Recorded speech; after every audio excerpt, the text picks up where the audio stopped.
I never intended to see it. It was just an accidental glance as I passed by the sofa, but once the screen lit up, I couldn't unsee what was there. It was an ordinary afternoon, one of those slow, quiet days where time seemed to stretch endlessly.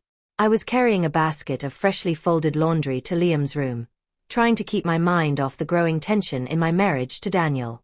Liam, my 24-year-old stepson, lounged on the couch, scrolling through his phone with that effortless ease only a young adult seems to possess. As I walked past him, the faint glow from the screen caught my attention. Without thinking, I looked down. At first, I didn't fully process what I was seeing, but then reality sank in. His phone was filled with suggestive images of women, and a muted video had begun to play. My chest tightened. My hands wobbled, almost dropping the laundry. Liam must have sensed something, because he spun around, face flushed, scrambling to lock the screen. I didn't mean to, he stammered, voice cracking. I'm sorry. I quickly averted my gaze, my face burning. My heart raced, though. The image replayed in my mind over and over. I told myself it didn't matter. It was just curiosity, harmless, but it wasn't the content alone that unsettled me. It was the sudden, unspoken tension that had settled between us. That evening, we sat at the dinner table, just the two of us.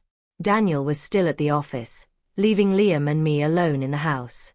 I tried to distract myself, asking casually, "Have you heard back from any of the jobs you applied to?"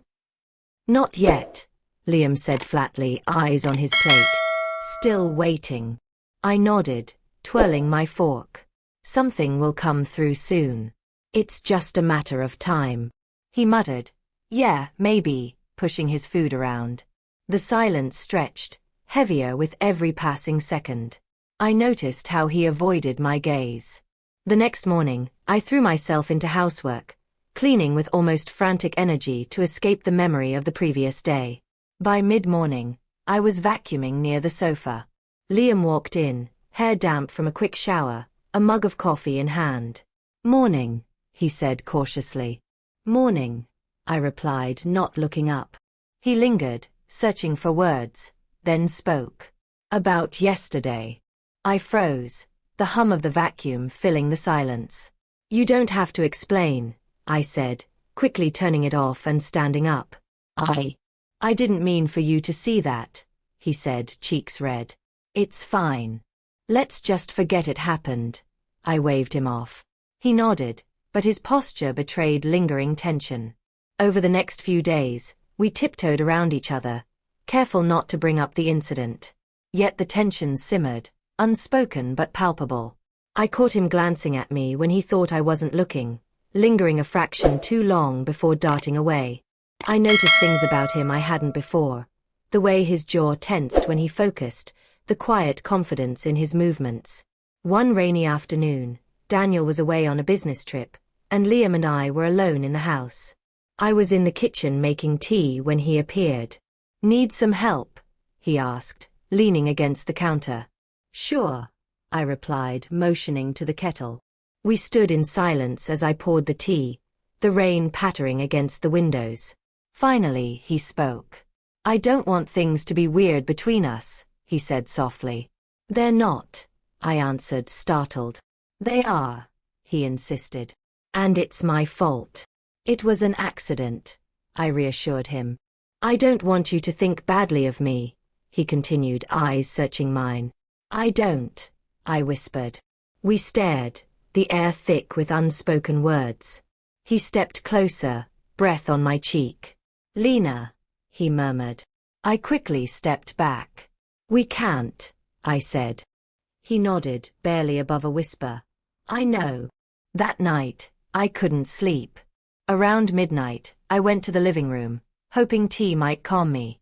To my surprise, he was already there, lit by the soft glow of the TV.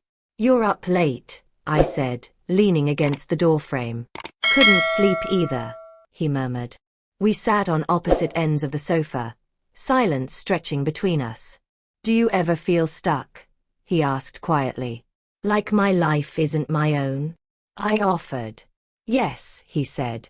"Just going through the motions." I nodded. Sometimes I try to focus on little things that make me happy.